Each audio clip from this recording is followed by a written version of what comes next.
Welcome to Learning Mandarin, the Chinese with stories. 初级故事 Elementary Chinese story. 我的周末 My weekend. Firstly, let's preview key vocabularies. 周末 weekend. 周末休息 to rest. 休息手机 phone.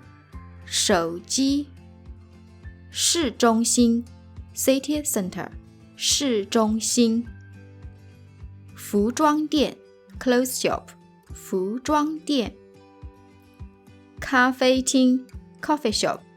咖啡厅天气 Weather. 天气 Chinese short story for listening practice. Are you ready? Now listen carefully. If you get stuck, turn on English captions or slow down the audio in setting. Questions for our listening practice. 小红买了什么？ What did 小红 buy?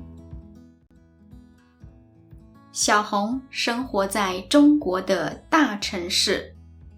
她周一到周五工作。在周末，她有时候在家休息，常常一边看电视，一边玩手机。有时候，她跟朋友去逛街，这是她最喜欢的。在周日，她约了朋友小兰在市中心见面。他们去了很多服装店，买了很多衣服。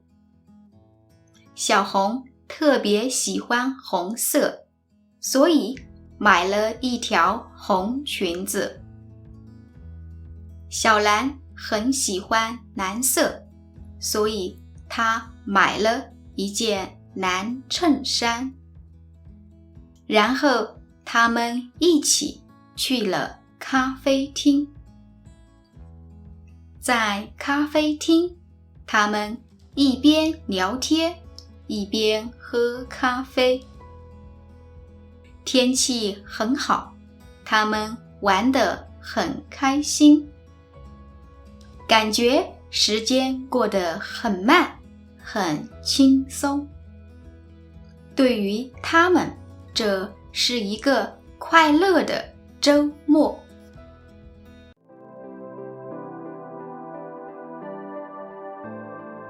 Thank you for watching. If you like my video, please hit the like button and subscribe my channel.